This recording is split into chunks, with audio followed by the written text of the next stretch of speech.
समस्त दिव्य आत्मा को मोर प्रणाम। आज आमे देवर्षि नारदଙ୍କ विषय जानिबा। एही दुनिया रे अनेक मुनि ऋषि साधु सन्थ माने जन्म नेइथिले। से माने वर्ष वर्ष धरी कठिन साधना, ध्यान, जप एवं तपस्या करी जीवनर वास्तविक ज्ञान को पाइथिले। से माने निजर ज्ञान एवं तप बलरे जन जनकर कल्याण करुथिले। लोकमानंकु निज समस्यार समाधान पाई पथ प्रदर्शित करुथिले, दुखर निवारण करुथिले। हजार हजार वर्ष पूर्वे से देइथिबा ज्ञान ताहा आजी भी आम पाई आशीर्वाद स्वरूप। से माने समस्ते जानिथिले जे भविष्यत रे ए मनीष निजर ज्ञान एवं अस्तित्व को भूली जीव।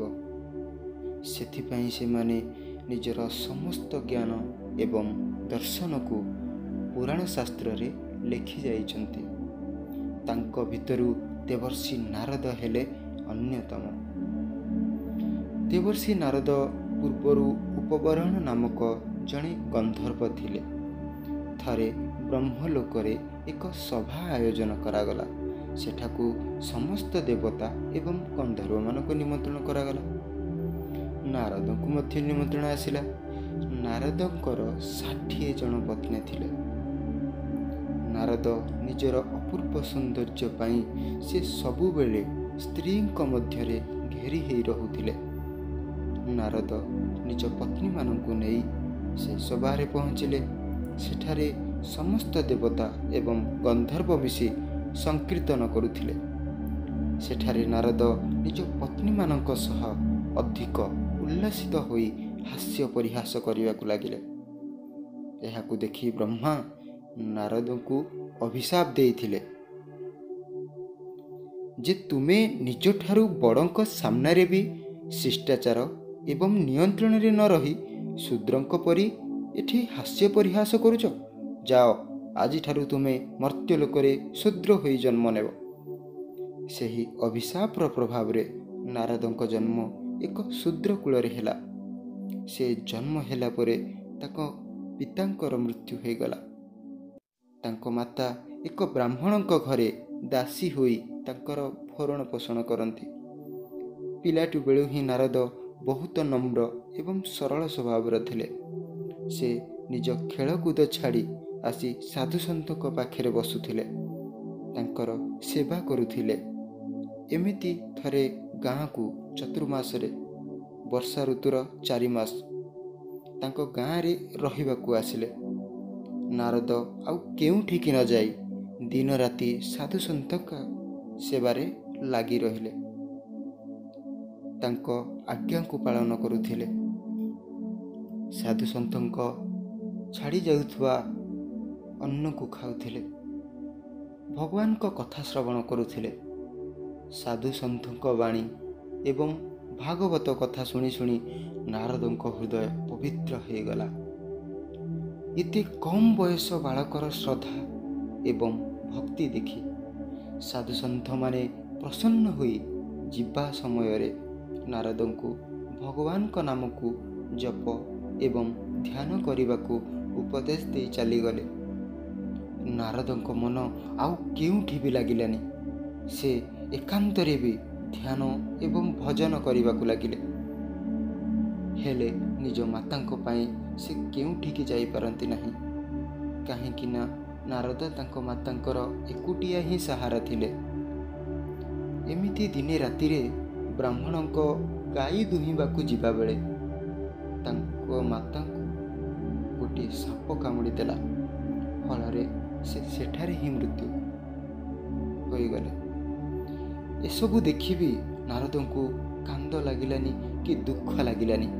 से बुझिले यह भगवान को कृपा। तांकु आउ कीर्तन एवं ध्यान करने आउ एक सुवर्ण सुजोग मिलगला। सेठारु ही से एकुटिया बाहरी पड़िले। 5 वर्षर बालक। ना क्यों सहर जन थिला, ना क्यों गाँ, ना क्यों रास्ता घाट।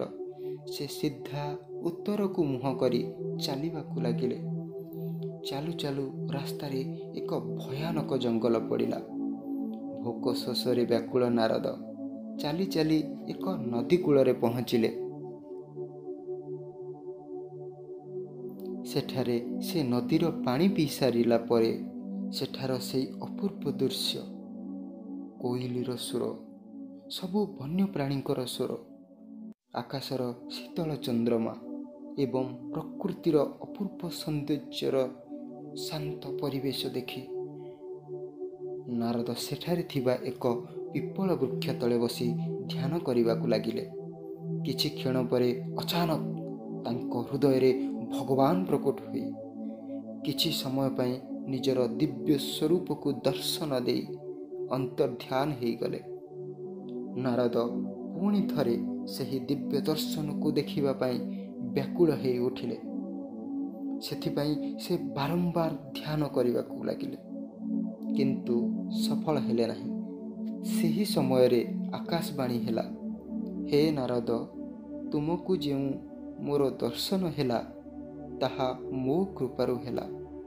ମୁଁ ତୁମକୁ ଏଥିପାଇଁ ଦର୍ଶନ ଦେଲି କି ତୁମର ମନ ସଦାସର୍ବଦା ମୋ ଠାରେ ହିଁ ଲାଗି ରହୁ।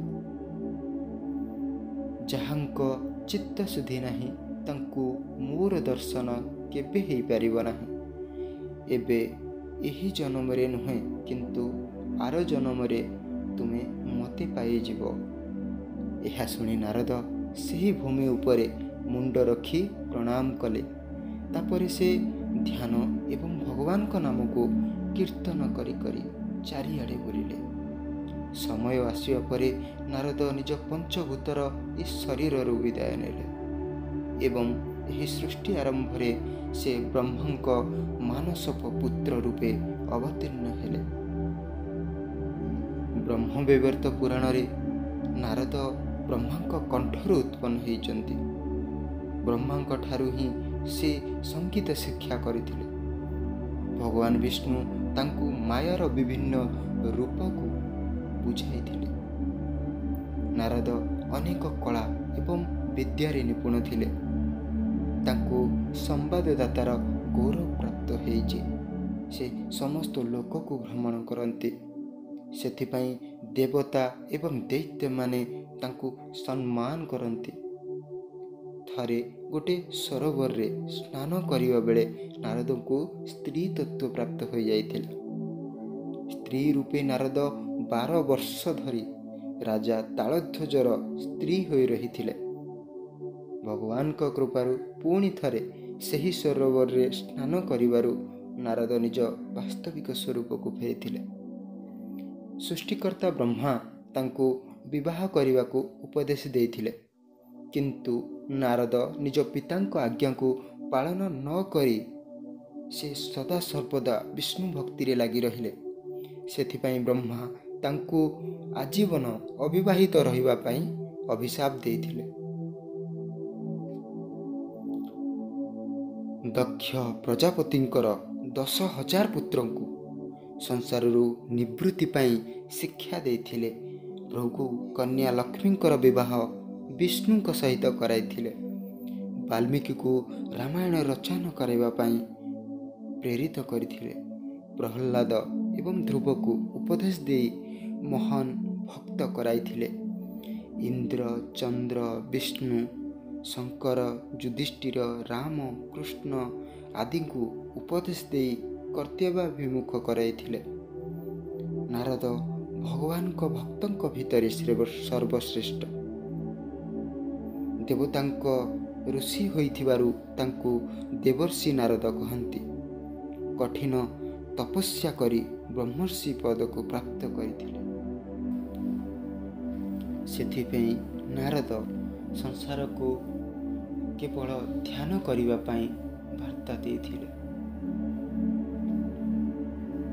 ନାରଦ କହିଥିଲେ କି କୌଣସି ବି ସତ୍ୟକୁ ଜାଣିବା ପାଇଁ ଏହା କେବେ କହିବନି କି ମୁଁ ଅଜ୍ଞାନୀ, ମୁଁ କିଛି ଜାଣିପାରୁନାହିଁ, କାହିଁକି ନା ତାହା ସତ୍ୟ ନୁହେଁ।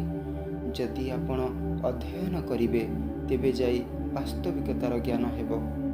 ବାସ୍ତବିକତାର ଜ୍ଞାନ ହେଲା ପରେ ହିଁ ପରିସ୍ଥିତିକୁ ବୁଝିପାରିବେ। ପରିସ୍ଥିତିକୁ ବୁଝି ସାରିଲା ପରେ ହିଁ ଉଚିତ ନିଷ୍ପତ୍ତି ନେଇପାରିବେ ଆଉ ଜୀବନର ଦିଶା ବଦଳାଇ ପାରିବେ। ସେଥିପାଇଁ ଆପଣମାନେ ସମସ୍ତେ କିଛି ସମୟ ପାଇଁ ହେଉ ପଛେ ଧ୍ୟାନ କରନ୍ତୁ।